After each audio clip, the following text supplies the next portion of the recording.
아주머니네 소 오늘 밤에 나가겠네요. 5살 아이의 말은 신기하게도 다 맞아떨어졌습니다. 하지만 저 아이는 귀신이 씌인 게 틀림없어. 사람들은 관상을 보는 아이가 귀신에 씌였다며 산에 버렸습니다. 그때 한 노인이 나타나 아이의 얼굴을 봅니다. 이놈의 관상이 예사롭지 않구나. 구름야담의 이야기가 계속될 수 있도록 구독과 좋아요로 응원의 마음을 보태주세요. 자, 그럼 오늘도 감동적인 옛날 이야기 지금 바로 시작합니다. 옛날 옛적 한양 남쪽 어느 고을에 최판서라는 양반이 살고 있었습니다. 최판서는 재물도 많고 권세도 높았지만 욕심만큼은 하늘을 찌를 듯했지요. 그 댁의 노비로 태어난 아이가 바로 개똥이었습니다. 개똥이가 세상에 나오던 날 참으로 기이한 일이 벌어졌습니다. 갓난아이는 울지도 않고 그저 산파의 얼굴을 뚫어지게 쳐다볼 뿐이었습니다. 산파는 등골이 오싹해지는 걸 느꼈습니다. 아이의 눈동자가 마치 자신의 속을 다 들여다보는 듯했기 때문이지요. 이상한 놈이로구나. 산파는 중얼거리며 아이를 어미의 품에 안겨주고는 황급히 방을 나섰습니다. 개똥이의 아버지는 성실한 노비였으나 아이가 돌도 되기 전 마을에 돌던 전염병에 걸려 세상을 떠나고 말았습니다. 홀로 남은 어미는 그 슬픔을 이기지 못하고 시름시름 앓다가 결국 개똥이가 3살이 되던 해 봄에 눈을 감았습니다. 이렇게 개똥이는 세상에서 가장 외로운 아이가 되었습니다. 세월이 흘러 개똥이는 5살이 되었습니다. 최판서 댁의 마굿간에서 잠을 자고 부엌에서 남은 밥을 얻어먹으며 간신히 목숨을 이어가던 아이였지요. 그런데 이 아이에게는 남들과 다른 점이 하나 있었습니다. 사람의 얼굴을 보면 그 사람에게 곧 일어날 일이 보였던 것입니다. 어느 날 개똥이는 마을 김씨댁 아주머니를 보고 말했습니다. 아주머니네 소 오늘 밤에 나가겠네요. 소 잃고 외양간 고칩니다. 김씨댁 아주머니는 코웃음을 쳤습니다. 자기 소는 늘 외양간에 튼튼히 메어두는데 무슨 헛소리냐는 것이었지요. 하지만 그날 밤 정말로 소가 외양간 문을 들이받고 나가 버렸습니다. 또 어느 날 개똥이는 박할머니를 보고 말했습니다. 할머니네 장독 비 오면 깨지겠네요. 박할머니는 귀찮다는 듯 손을 저었습니다. 하지만 사흘 뒤 소나기가 쏟아졌고 빗물에 젖어 무거워진 나뭇가지가 떨어져 장독을 깨트렸습니다. 이런 일이 한두 번이 아니었습니다. 사람들은 처음엔 신기해했으나 점점 개똥이를 멀리하기 시작했습니다. 재수 없는 놈, 저 아이는 귀신이 씌인 게 틀림없어. 아이들은 개똥이에게 돌을 던졌고 어른들은 개똥이를 보면 침을 뱉었습니다. 개똥이는 외로웠지만 자신이 왜 사람들에게 미움을 받는지 알 수가 없었습니다. 개똥이가 7살이 되던 해 최판서의 생일잔치가 열렸습니다.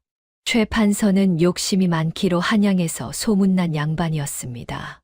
백성들의 땅을 빼앗고 뇌물을 받아 재물을 쌓았으며 권세를 부려 온갖 악행을 저질렀습니다. 그런 자의 생일잔치이니 떡이나 얻어먹으려는 아부꾼들이 사방에서 모여들었습니다. 대감마님, 천수를 누리실 상이십니다. 대감마님의 은덕으로 저희가 먹고 삽니다.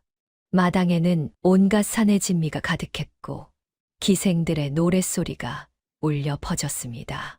개똥이는 심부름을 하느라 잔치상 사이를 이리저리 오가고 있었지요.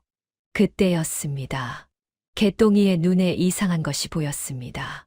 높은 자리에 앉아 기름진 음식을 개걸스럽게 먹어대는 최판서의 얼굴 뒤로 검은 아지랑이가 피어오르고 있었던 것입니다. 개똥이는 그 검은 기운이 무엇을 뜻하는지 본능적으로 알 수 있었습니다. 죽음, 그것도 온 집안이 망하는 멸문지화의 기운이었습니다. 아이는 두려움에 떨며 그 자리에 얼어붙었습니다. 최판서의 크게 벌어진 입, 기름으로 번들거리는 얼굴, 그리고 그 뒤로 일렁이는 검은 그림자. 그것은 마치 지옥에서 올라온 귀신 같았습니다. 개똥이는 겁에 질려 있었지만 누군가 이 사실을 알려야 한다고 생각했습니다. 아이는 떨리는 발걸음으로 최판서 앞으로 다가갔습니다. 대감마님, 잔치에 취해 있던 최판서가 아이를 내려다보았습니다. 뭐냐, 이놈아? 개똥이는 순진하게 자신이 본 것을 말했습니다. 대감마님 얼굴에 죽을사 작아 보입니다.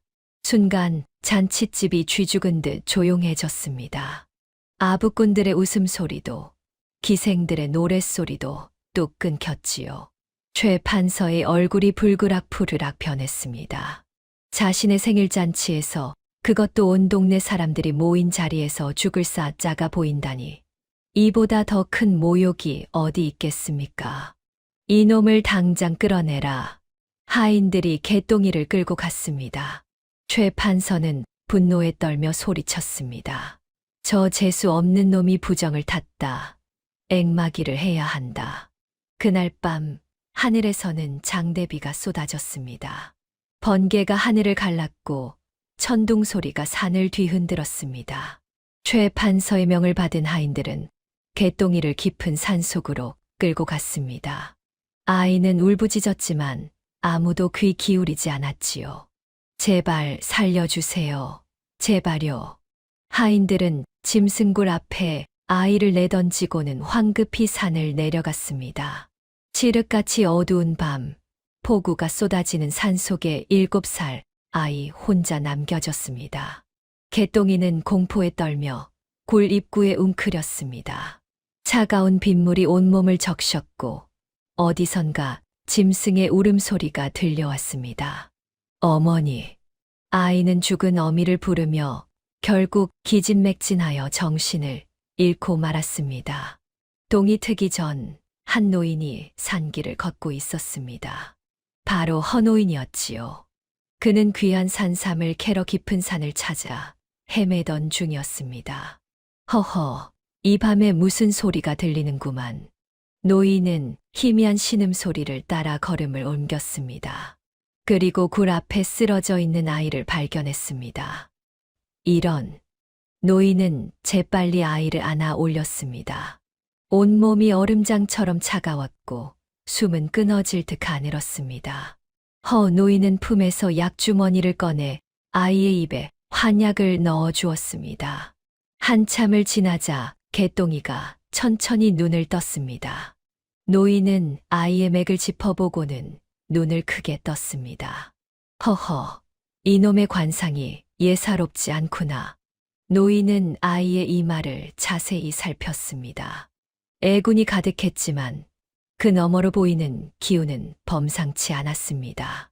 살 놈은 사는 법이지. 자, 일어나거라. 이 늙은이를 따라오너라. 개똥이는 정신도 제대로 차리지 못한 채 노인의 손을 잡고 일어섰습니다. 그렇게 아이는 새로운 운명을 향해 첫걸음을 내딛었습니다. 허노인은 개똥이를 자신의 초막으로 데려왔습니다. 산속 깊은 곳에 자리 잡은 작은 집이었지만 약초와 책들이 가득했습니다. 내 이름이 무엇이냐? 개똥이라고 합니다. 노인은 고개를 저었습니다. 그런 이름은 이제 버려라. 오늘부터 너는 천안이다. 하늘이 준 눈, 천안이라는 뜻이지. 개똥이는, 아니 이제 천안이 된 아이는 영문도 모른 채 고개를 끄덕였습니다. 노인은 과거 내의원에서 수석 어의를 지낸 인물이었습니다. 하지만 권신들의 모함으로 억울하게 쫓겨나 산속에 은거하며 살고 있었지요. 천안아, 잘 들어라. 관상은 점을 치는 게 아니다. 사람의 오장육부와 마음의 병을 잇는 것이지. 노인은 의술과 주역, 관상학을 접목하여 가르쳤습니다. 천안은 스펀지처럼 모든 것을 흡수했습니다.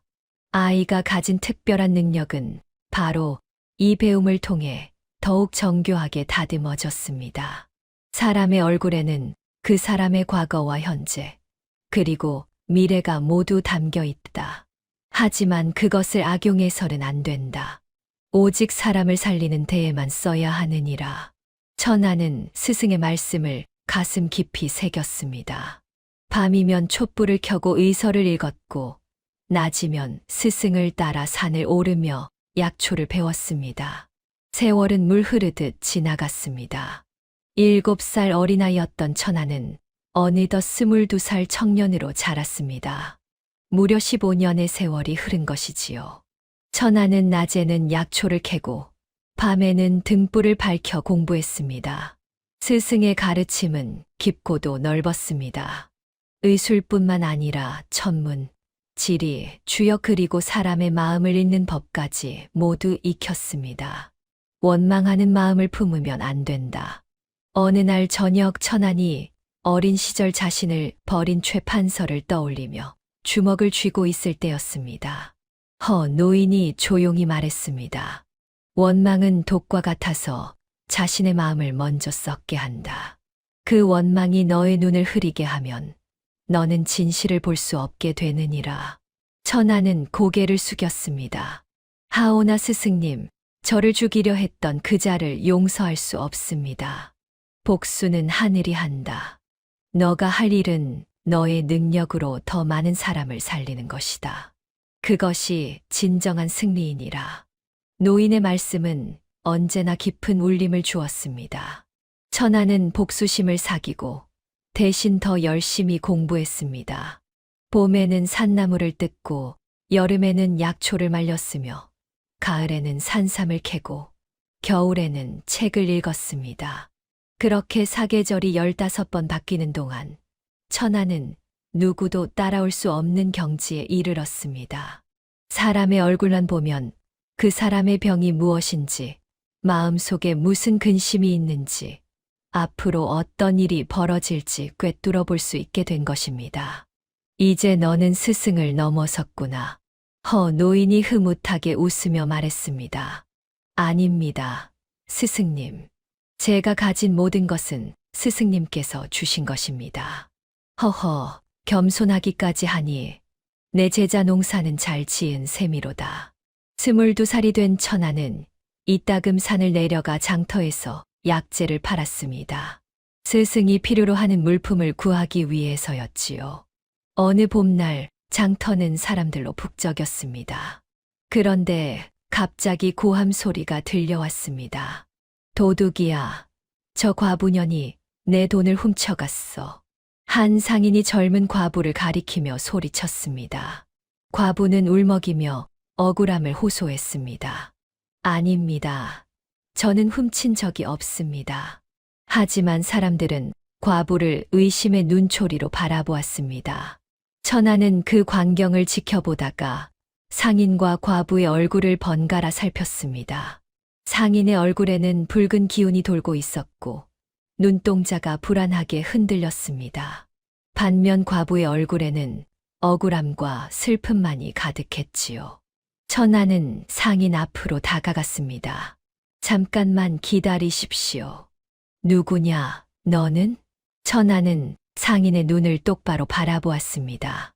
당신 얼굴에 거짓이 가득합니다. 또는 당신 품속에 있지 않습니까?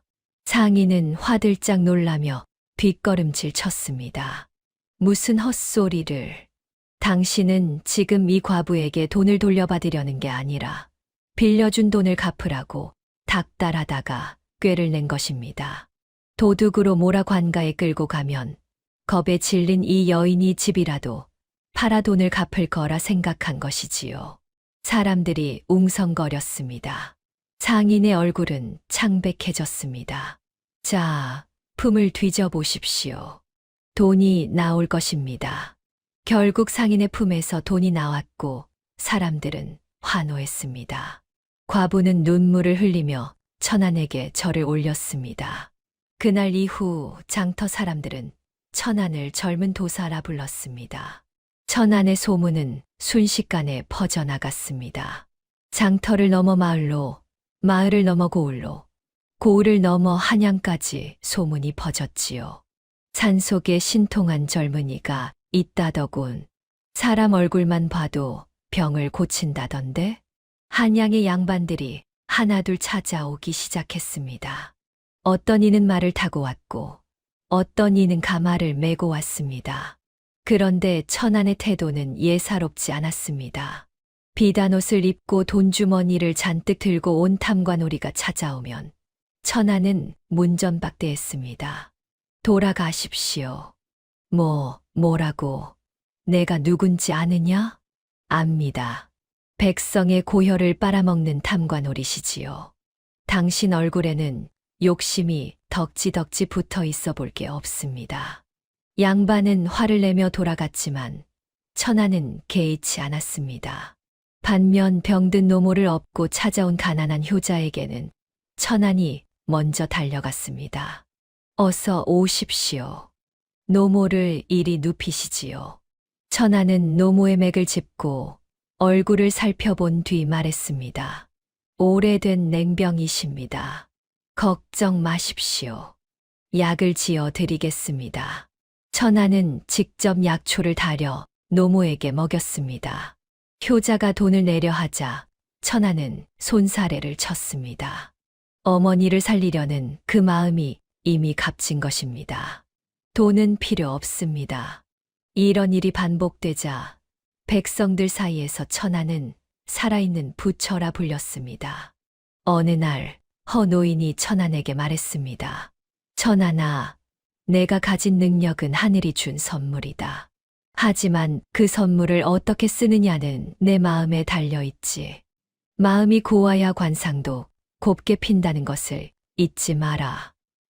명심하겠습니다, 스승님. 천안은 더욱 겸손하게, 더욱 따뜻하게 사람들을 대했습니다. 그의 명성은 날로 높아져 갔습니다. 천안이 25살이 되던 해, 노인이 말했습니다. 천안아, 이제 한양으로 가보거라. 너의 능력이 필요한 곳은 산속이 아니라 사람들이 사는 곳이다. 천안은 고개를 저었습니다. 스승님을 두고 어찌 갑니까? 스승님께서 필요로 하시는데 제가 어찌 떠날 수 있겠습니까? 허허, 이 늙은이는 여기 산에 묻힐 몸이다. 너는 세상으로 나가 더 많은 이들을 구해야 하느니라. 노인의 목소리에는 단호함이 담겨 있었습니다. 천안은 스승의 뜻을 거역할 수 없었습니다. 며칠 뒤 천안은 보따리를 꾸려 한양으로 향했습니다. 산을 내려오는 내내 뒤를 돌아보았습니다. 초막에 서 있는 스승의 모습이 점점 작아져 갔습니다. 한양에 도착한 천안은 성문 앞에서 화려한 행렬을 목격했습니다. 수십 명의 하인들이 가마를 메고 지나가는데 그 위풍이 대단했습니다. 길을 가던 백성들은 모두 고개를 숙이고 비켜섰습니다. 저게 누구냐? 천안이 옆 사람에게 물었습니다. 최판서 대감 행차시다. 비키시오. 얼른 비키지 못하겠소. 그 순간 천안의 심장이 철렁 내려앉았습니다. 최판서. 18년 전 자신을 산속에 버려 죽게 만들려 했던 바로 그 사람이었습니다. 가마에 발이 살짝 거쳤고 안에 앉은 노인의 얼굴이 보였습니다. 65살이 된 최판서는 더욱 살이 쪄서 돼지처럼 보였고 얼굴에는 탐욕이 가득했습니다. 그 뒤로 여전히 검은 기운이 일렁이고 있었습니다. 천안은 자신도 모르게 주먹을 꽉 쥐었습니다. 심장이 쿵쿵 뛰었고 온몸에 피가 끓어올랐습니다.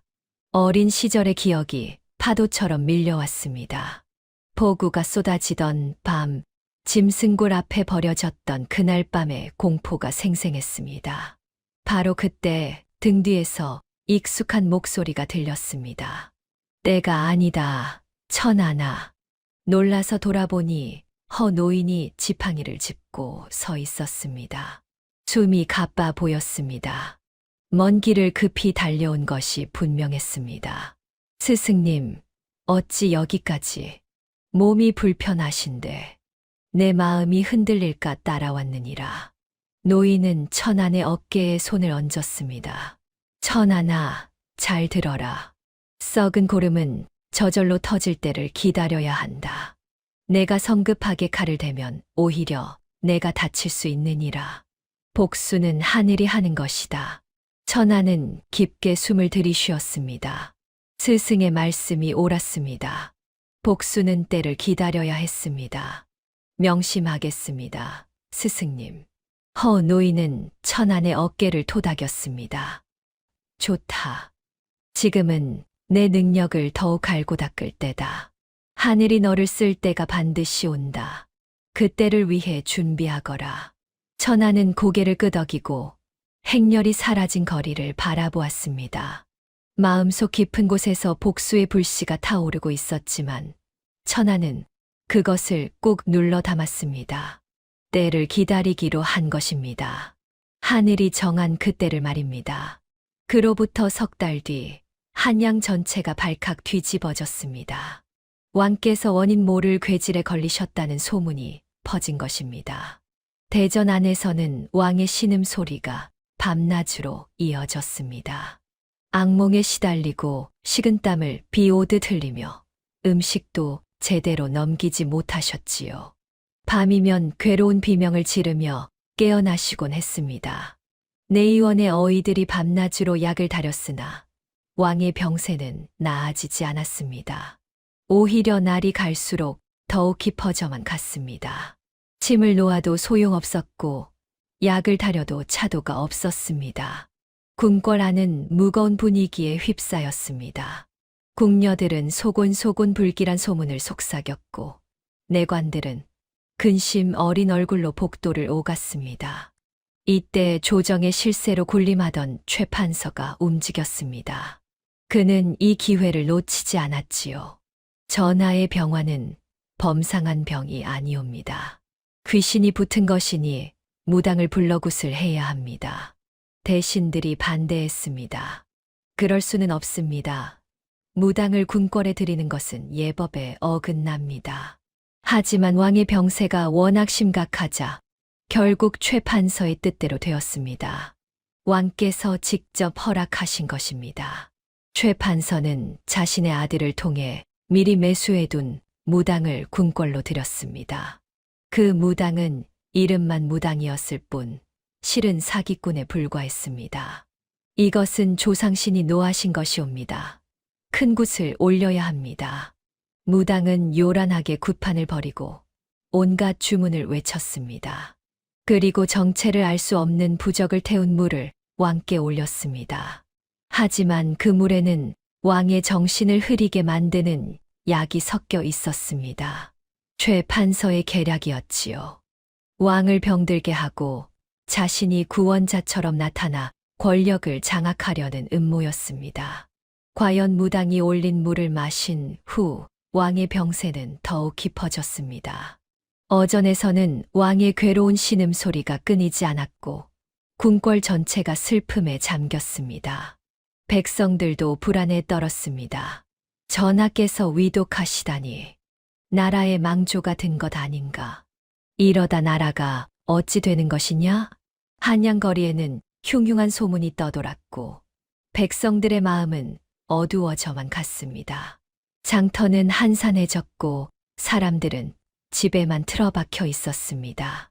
무당의 굿판은 날이 갈수록 요란해졌습니다.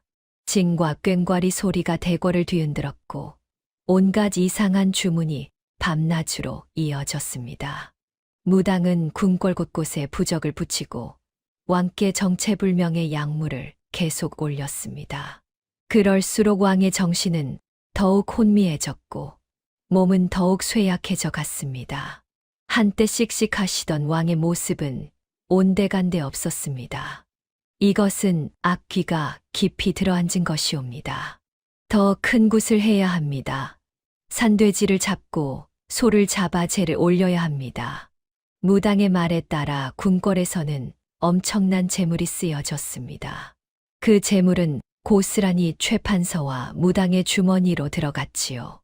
내의원 어이들은 이것이 잘못되었다고 간언했으나 최 판서의 권세 앞에서 아무도 나서지 못했습니다. 감히 무엇을 안다고 전하의 치료를 방해하는가? 너희들이 약을 다려도 차도가 없지 않았느냐? 최 판서의 호통에 어이들은 입을 다물 수밖에 없었습니다. 말을 잘못 꺼냈다가는 목이 날아갈 판이었습니다. 한편 백성들 사이에서는 점점 더 불길한 소문이 퍼졌습니다. 전하께서 곧 승하하신다던데, 조정에 간신히 득실거린다던데, 나라가 망하는 게 아닐까? 백성들은 어찌 되는 거냐? 장터는 한산해졌고 사람들은 근심 어린 얼굴로 하루하루를 보냈습니다. 한양 전체가 먹구름에 덮인 듯 어두웠습니다. 길거리에는 사람들의 웃음소리가 사라졌습니다. 최 판서는 은밀히 웃음을 지었습니다. 모든 것이 자신의 계획대로 흘러가고 있었기 때문입니다.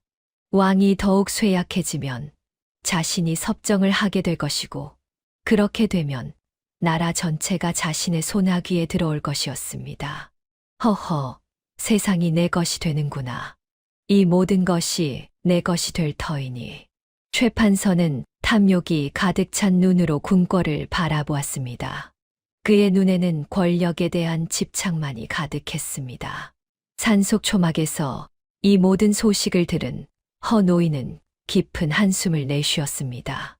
나라가 위태롭구나. 백성들이 고통받고 있구나. 노인은 며칠 밤을 뜬 눈으로 지새웠습니다. 오랜 고민 끝에 결심을 했습니다. 장롱 깊숙한 곳에서 낡은 나무 상자를 꺼냈습니다. 그 안에는 오래전 내의원에서 쓰던 신분패와 한 통의 서신이 들어 있었습니다. 노인은 떨리는 손으로 그것들을 꺼내며 눈시울을 붉혔습니다. 20년 만에 꺼내보는 물건이었습니다. 허노인은 천안을 불렀습니다. 천안아, 이것을 받아라. 천안은 스승이 내민 패와 서신을 받았습니다. 패에는 내의원 수석 어의 허담이라는 글자가 새겨져 있었습니다. 스승님, 이것은. 천안은 놀라서 패를 바라보았습니다. 수석 어이라니 스승님이 얼마나 높은 자리에 계셨는지 비로소 알게 된 것입니다. 내가 궁궐에 있을 때 쓰던 물건이다. 그리고 이 서신은 내 옛벗에게 보내는 편지이니라. 허 노인은 천안의 손을 꼭 잡았습니다. 그 손은 차갑고 떨리고 있었습니다.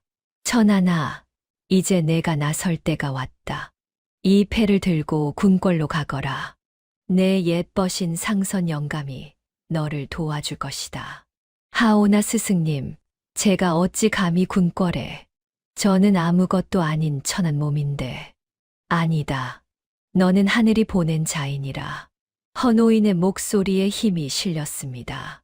너는 할 수 있다. 아니, 너만이 할 수 있다.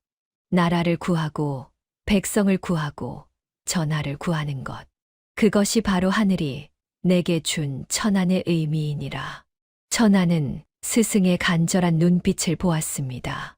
늙고 병든 스승이 마지막 힘을 짜내어 자신을 보내려 하는 것이었습니다. 알겠습니다, 스승님. 반드시 전하를 살려내겠습니다. 나라를 구하겠습니다. 천안은 패와 서신을 품에 넣고 일어섰습니다. 천안아. 문을 나서려는 천안을 노인이 불렀습니다. 기억하거라. 원망으로 사람을 대하지 말고 자비로 사람을 대하거라. 그것이 진정한 어이의 마음이니라. 내가 최 판서를 만나더라도 마음을 흔들리지 마라. 명심하겠습니다, 스승님. 천안은 깊이 절을 올리고 한양을 향해 달려갔습니다. 뒤돌아보니 스승이 초막 앞에 서서 손을 흔들고 계셨습니다. 천안이 궁궐 정문에 도착했을 때는 한밤중이었습니다. 수문장들이 창을 들고 길을 막아섰습니다. 누구냐? 이 밤에 궁궐에 무슨 일이냐? 전하를 뵈러 왔습니다. 수문장들이 코웃음을 쳤습니다. 감히 상놈 주제에 전하를 뵙겠다고? 정신이 나갔구나. 썩 물러가지 못할까. 한 수문장이 창을 들이밀며 위협했습니다. 천안은 침착하게 품에서 허노인의 패를 꺼내 보였습니다. 내의원 수석어의 허담 영감의 패입니다. 상선 대감께 이것을 전해 주시기 바랍니다. 수문장들이 패를 보고 놀랐습니다. 비록 오래된 것이지만 분명 진짜 내의원 패였습니다. 달빛 아래에서도 금빛이 반짝였습니다. 이것이 정말 허영감의 패란 말이냐? 허영감은 20년 전에 잠깐 기다려라. 한 수문장이 황급히 안으로 뛰어 들어갔습니다. 얼마 지나지 않아 백발의 노인이 헐레벌떡 달려 나왔습니다. 바로 상선이었습니다. 상선은 패를 보자마자 눈이 휘둥그레졌습니다. 그 손으로 패를 받아들고 자세히 살펴보았습니다. 이것이 어찌, 이 패가 정말 여기에. 허영감은 어디 계시냐? 살아 계신 것이냐? 상선의 목소리가 떨렸습니다. 스승님께서 저를 보내셨습니다. 천하는 서신을 꺼내 상선에게 전했습니다. 상선은 서신을 읽더니 눈시울을 붉혔습니다. 오랜 벗의 글씨를 보는 것만으로도 감회가 남달랐던 것입니다. 허영감께서 아직 살아 계시다니. 그리고 자네가 그분의 제자란 말인가? 정말 그분의 제자란 말인가? 그렇습니다. 상선은 천안의 손을 꼭 잡았습니다. 어서 오게. 전하께서 위독하시다. 자네가 아니면 안 되네. 어서 서둘러야 하네. 상선의 안내로 천안은 궁궐 안으로 들어갔습니다. 깊은 밤 궁궐 안은 쥐 죽은 듯 조용했지만 어전에서만 희미한 불빛이 새어 나왔습니다. 천안이 어전 밖에 도착했을 때 무당이 막 나오는 참이었습니다. 오늘도 큰 굿을 올렸으니 내일이면 차도가 있을 것이옵니다. 무당은 거짓말을 늘어놓으며 나갔습니다. 그 얼굴에는 교활한 웃음이 서려 있었습니다. 천하는 그 무당의 얼굴을 보았습니다. 얼굴에는 거짓과 탐욕이 가득했습니다. 눈동자는 흔들리고 입가에는 음흉한 기운이 돌았습니다. 저자는 사기꾼입니다. 천안의 단호한 말에 상선이 고개를 끄덕였습니다. 나도 그렇게 생각하네. 하지만 최판서의 권세가 워낙 커서 아무도 감히 입을 열지 못하네. 걱정 마십시오. 제가 전하를 살려내겠습니다. 천하는 어전으로 들어갔습니다. 어전 안은 온갖 부적과 이상한 물건들로 가득했습니다. 침상의 눈왕의 얼굴은 클빛이었고 숨소리는 가늘게 이어지고 있었습니다. 한때 위엄 있던 왕의 모습은 찾아볼 수 없었습니다. 천하는 침상 곁에 무릎을 꿇고 왕의 얼굴을 자세히 살폈습니다. 맥을 짚지도 않고 그저 얼굴만 보았습니다. 눈, 코, 입, 귀, 이마의 주름, 뺨의 빛깔. 모든 것을 꼼꼼히 살폈습니다. 한참을 그렇게 지켜보던 천안이 입을 열었습니다. 전하, 이것은 병이 아니옵니다. 희미하게 눈을 뜬 왕이 천안을 바라보았습니다. 그 눈빛에는 고통과 절망이 가득했습니다. 그럼 무엇이냐? 어찌 이리 괴롭단 말이냐? 화가 쌓여 독이 된 것이옵니다. 전하께서 마음속에 품으신 근심과 분노, 그것이 오장육부를 태우고 있사옵니다. 천하는 침착하게 말을 이었습니다. 더욱이 전하께서 드신 부적물에는 정신을 흐리게 하는 독약이 섞여 있었사옵니다. 이는 병이 아니라 사람이 만든 화근이옵니다. 왕의 눈에 놀람이 어렸습니다. 그리고 분노가 타올랐습니다. 그렇다면 누가 감히 과인을, 곁에 있는 간신들이 전하의 눈과 귀를 막았사옵니다. 그들이 바친 거짓된 말과 독이 든 약이 전하를 이 지경으로 만든 것이옵니다. 천안의 말에 왕은 분노와 슬픔이 뒤섞인 표정을 지었습니다. 자신을 믿고 의지했던 신하들이 자신을 해치고 있었다는 사실을 깨달은 것입니다. 경은 과인을 구할 수 있겠는가? 정말 구할 수 있겠는가? 왕의 목소리에는 간절함이 담겨 있었습니다. 그러하옵니다. 전하. 하오나 먼저 이 모든 부적을 치우고 맑은 공기를 들이셔야 하옵니다. 이 방 안의 탁한 기운이 전하를 더욱 괴롭게 하고 있사옵니다. 천하는 상선에게 명했습니다. 이 방 안의 모든 부적과 이상한 물건들을 치워주십시오. 그리고 창문을 활짝 여십시오. 상선이 재빨리 움직였습니다. 부적들이 찢겨 나가고 창문이 열리자 신선한 바람이 어전 안으로 들어왔습니다. 달빛도 함께 들어와 방 안을 은은하게 밝혔습니다. 천하는 품에서 약재를 꺼내 직접 다리기 시작했습니다. 그리고 정성껏 다린 약을 왕께 올렸습니다. 전하, 이 약은 독을 풀고 화를 내리는 약이옵니다. 드시옵소서. 왕은 천안의 눈을 보았습니다. 그 눈에는 거짓이 없었고 오직 진심만이 담겨 있었습니다. 왕은 오랜만에 믿을 수 있는 사람을 본 것입니다. 왕은 천천히 약을 드셨습니다. 그리고 처음으로 편안한 잠에 들었습니다. 악몽도 나타나지 않았습니다. 다음 날 아침 왕의 안색이 조금 돌아왔습니다. 천안의 약이 효과를 본 것입니다. 밤새 편안히 주무신 왕은 한결 나아 보였습니다. 하지만 천안은 여기서 멈추지 않았습니다. 진짜 범인을 찾아내야 했습니다. 독을 탄 자를 찾아내지 않으면 다시 같은 일이 벌어질 것이기 때문입니다. 상선대감, 전하를 모시는 궁녀와 내관들을 모두 이곳으로 불러주십시오. 상선의 명으로 10명 남짓한 궁녀와 내관들이 어전 밖에 모였습니다. 모두들 불안한 표정이었습니다. 천하는 그들의 얼굴을 하나하나 살폈습니다. 대부분은 걱정과 두려움만이 가득한 얼굴이었습니다. 진심으로 전하를 걱정하는 마음이 보였습니다. 하지만 한 젊은 궁녀의 얼굴만은 달랐습니다. 얼굴빛이 흑빛이었고 눈동자가 불안하게 흔들렸습니다. 입술은 파랗게 질려 있었습니다.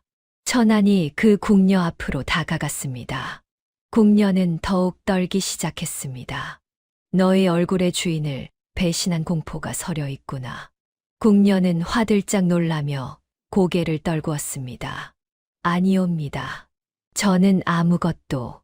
네 손이 떨리고 입술이 파랗게 질려 있다. 이마에는 식은땀이 맺혀 있구나.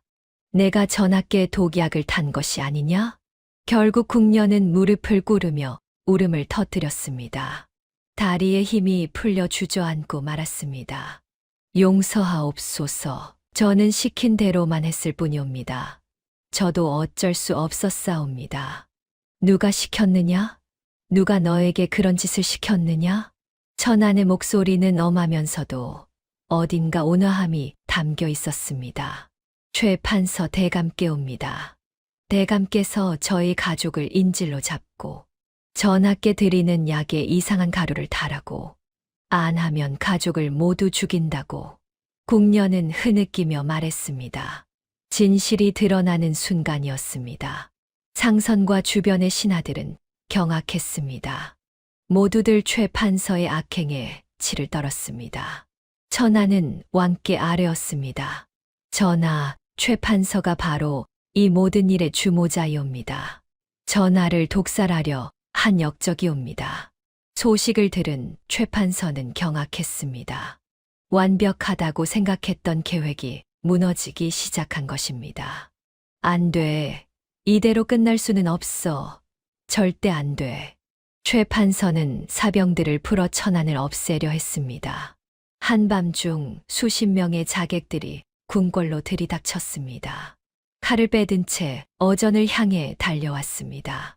하지만 상선이 이미 왕명을 받아 금군을 배치해 둔 터였습니다.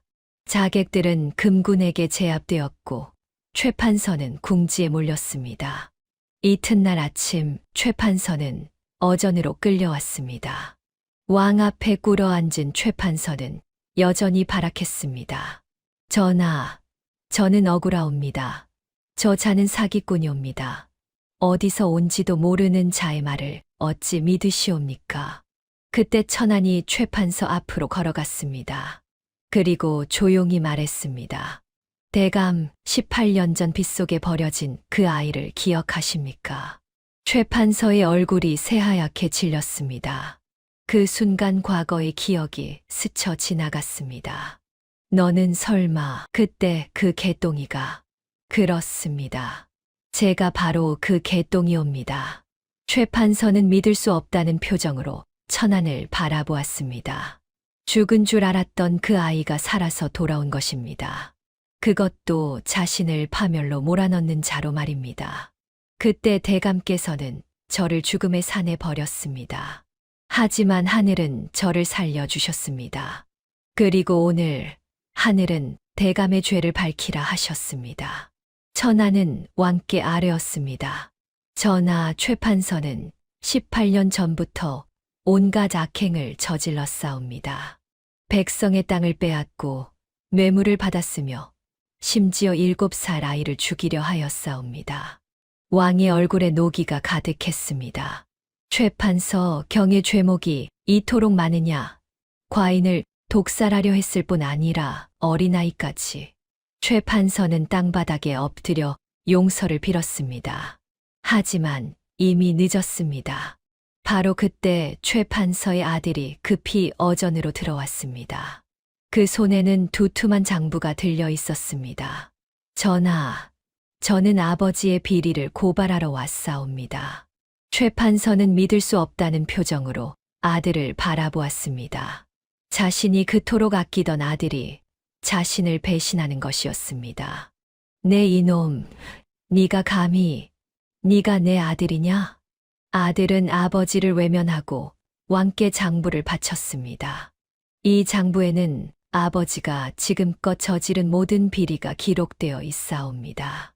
뇌물, 횡령, 토지 강탈, 모든 증거가 여기 있사옵니다. 왕이 장부를 펼쳐보았습니다. 그 안에는 최 판서의 죄악이 빼곡히 적혀 있었습니다.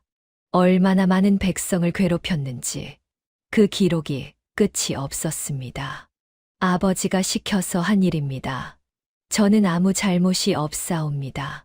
저는 그저 시키는 대로 했을 뿐이옵니다. 아들의 말에 최 판서는 피를 토하듯 외쳤습니다. 이 불효자식아, 네가 내 아들이냐? 그동안 누린 부귀 영화가 다 누구 덕이었느냐? 하지만 아들은 끝까지 외면했습니다.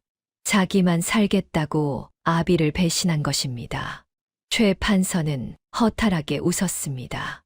그리고 주저앉으며 중얼거렸습니다. 내 자식 농사가 망했구나. 내가 심은 대로 거두는구나. 탐욕을 심었더니 배신을 거두는구나. 천하는 그 모습을 조용히 지켜보았습니다. 탐욕으로 점철된 삶의 끝은 이토록 비참했습니다. 며칠 뒤 조정에서는 최 판서의 죄를 심리하는 자리가 열렸습니다. 증거는 명백했고 증인도 넘쳐났습니다. 최 판서에게 땅을 빼앗긴 백성들, 뇌물을 강요당한 관리들, 그리고 가족을 인질로 잡힌 그 궁녀까지 모두가 최 판서의 악행을 증언했습니다. 하나같이 눈물을 흘리며 억울함을 토로했습니다. 한 백성은 이렇게 말했습니다. 조상대대로 물려받은 땅을 빼앗기고 집안이 풍비박산 났사옵니다. 또 다른 백성은 흐느꼈습니다. 어린 딸을 팔아야 했사옵니다. 최 판서가 곡식을 모두 빼앗아 갔기 때문이옵니다. 왕은 최 판서에게 사형을 선고했습니다. 경은 나라의 신하로서 백성을 돌봐야 할 자리에 있었으나 오히려 백성을 수탈하고 과인을 해하려 했다. 이는 용서할 수 없는 대역죄인이라 최 판서는 형장으로 끌려갔습니다. 한때 한양에서 가장 권세 있던 양반이 이제는 죄인의 몸으로 끌려가는 것이었습니다. 길거리에 모인 백성들은 돌을 던지며 욕을 퍼부었습니다. 형장으로 가는 길, 최 판서는 천안을 보았습니다. 천안은 조용히 서서 그를 바라보고 있었습니다. 경은 과인의 원수를 갚으려 하지 않는가? 최 판서가 물었습니다. 천안은 고개를 저었습니다. 원수를 갚는 것은 제 일이 아니옵니다. 하늘이 대감을 심판하는 것이지요. 천하는 최판서에게 한 걸음 다가가 말했습니다. 대감, 재물은 산처럼 쌓았으나 갈 때는 빈손이군요. 부디 저승에서는 베풀며 사십시오. 최판서는 그제야 회한의 눈물을 흘렸습니다. 평생을 탐욕으로 살아온 자신의 삶이 주마등처럼 스쳐 지나갔습니다. 재물을 모으느라 정작 사람을 얻지 못했고, 권세를 누리느라 정작 행복을 누리지 못했습니다. 아들마저 자신을 배신했으니 그가 쌓은 것은 재물이 아니라 허무였던 것입니다. 공술의 공수거, 빈손으로 왔다가 빈손으로 가는구나. 평생을 헛되이 살았구나. 최판서는 고개를 떨구며 형장으로 걸어갔습니다. 그 뒷모습은 처량하기 그지없었습니다. 한편 최판서의 아들은 아버지의 재산을 차지하려 했으나 왕은 그 재산을 모두 몰수하여 백성들에게 돌려주라 명했습니다. 아비를 배신한 자식에게 무슨 재물을 주겠느냐. 그 재물은 모두 백성에게서 빼앗은 것이니 백성에게 돌려주어라. 결국 최판서의 아들도 빈털터리가 되어 한양을 떠나야 했습니다. 탐욕의 대가는 이렇게 처절했습니다. 그 역시 아버지가 심은 씨앗을 거두게 된 것입니다. 왕은 천안의 치료를 받으며 날로 건강을 되찾았습니다. 얼굴에 생기가 돌고 식욕도 돌아왔으며 악몽도 사라졌습니다. 한 달 전에 초췌한 모습은 찾아볼 수 없었습니다. 한 달이 지나자 왕은 완전히 회복되었습니다. 조정 대신들은 모두 기뻐했고 백성들도 안도의 한숨을 내쉬었습니다. 한양 거리에는 다시 웃음소리가 돌아왔습니다. 왕은 천안을 불러 큰 상을 내리려 했습니다. 경은 과인의 목숨을 구했을 뿐 아니라 나라를 위기에서 구했도다. 정일품 벼슬을 내리고 한양의 큰 기와집을 하사하겠노라. 원하는 것이 있으면 무엇이든 말하거라. 하지만 천하는 정중히 고개를 숙이며 거절했습니다. 전하, 황송하오나 신은 벼슬도 집도 원치 않사옵니다. 왕은 놀랐습니다. 누구나 탐낼 벼슬과 재물을 거절하다니 믿을 수 없는 일이었습니다. 무엇 때문인가? 경이 원하는 것이 무엇이든 들어주겠노라. 금은 보화든 땅이든 무엇이든 말하거라. 천하는 환하게 웃으며 대답했습니다. 전하, 세상 모든 사람의 얼굴이 신의 스승이옵니다. 그리고 자연이 신의 집이옵니다. 신은 궁궐이 아니라 백성들 곁에서 살고 싶사옵니다. 왕은 천안의 말에 깊이 감동했습니다. 이토록 청렴한 신하를 본 적이 없었기 때문입니다. 경은 진정한 어이로다. 좋다. 그렇다면 경이 가는 곳마다 과인의 축복이 함께하기를 바라노라. 왕은 천안에게 금으로 된 어이 패를 하사했습니다. 이 패를 가지고 있으면 전국 어디서든 관가의 도움을 받을 수 있을 것이다. 그리고 백성을 살리는 데 쓰거라. 이것이 과인이 경에게 줄 수 있는 최소한의 은혜이니라. 천하는 깊이 절하며 패를 받았습니다. 그 패에는 왕의 어보가 새겨져 있었습니다. 천하는 한양을 떠나 산속 초막으로 돌아갔습니다. 허노이는 제자가 무사히 돌아온 것을 보고 기뻐하며 눈물을 흘렸습니다. 잘했다, 전하. 정말 잘했구나. 네가 해냈구나. 노인의 목소리는 떨리고 있었습니다. 스승님 덕분이옵니다. 스승님께서 저를 살려주시고 가르쳐 주신 덕분이옵니다. 두 사람은 다시 산속에서 평화로운 나날을 보냈습니다. 하지만 천하는 가만히 있지 않았습니다. 마을마다 찾아다니며 병든 이들을 치료해주고 억울한 일을 당한 이들을 도와주었습니다. 천안의 명성은 날로 높아져 사람들은 그를 살아있는 부처라 불렀습니다. 어느 봄날 왕이 다시 천안을 불렀습니다. 경에게 꼭 주고 싶은 것이 있노라. 하지만 천안은 또다시 정중히 거절했습니다. 전하, 신은 이미 충분히 받았사옵니다. 전하께서 건강하시고 백성이 평안하면 그것이 신에게는 가장 큰 상이옵니다. 왕은 천안의 손을 꼭 잡았습니다. 경 같은 신하가 있어 과인은 행복하오. 경이야말로 진정한 충신이로다. 며칠 뒤 천하는 늙은 스승 헌호인을 부축하며 다시 산으로 돌아갔습니다. 석양이 붉게 물드는 길 위에서 천하는 보찜을 메고 스승의 팔을 잡았습니다. 헌호인은 지팡이를 짚고 천천히 걸었습니다. 스승님, 어디로 가실까요? 어디든 좋다. 우리가 필요한 곳이면 되느니라. 아픈 이들이 있는 곳, 괴로운 이들이 있는 곳이라면 어디든지 말이니라. 두 사람의 뒷모습이 저 멀리 산 너머로 사라져 갔습니다.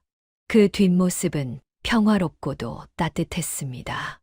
노을빛이 두 사람을 감싸 안았습니다. 세상에는 여전히 아픈 사람들이 많았고 억울한 일을 당하는 사람들이 많았습니다. 하지만 천안이 있는 한 그들에게는 희망이 있었습니다. 옛말에 이런 말이 있습니다. 하늘은 스스로 돕는 자를 돕는다고 말이지요. 천안은 자신에게 주어진 능력을 원망이 아닌 사랑으로 사용했습니다. 그래서 하늘도 그를 도왔고 사람들도 그를 따랐습니다. 여러분도 어려움이 닥쳤을 때 원망하기보다는 그 어려움을 이겨낼 방법을 찾으시기 바랍니다. 그리고 자신이 가진 것을 남과 나누시기 바랍니다. 그것이 바로 진정한 행복으로 가는 길이니까요. 다음 영상을 빠르게 만나보시려면 좋아요와 구독을 눌러주세요. 지금 화면에 나오는 구름야담의 더 재미있는 영상들도 함께 해주세요.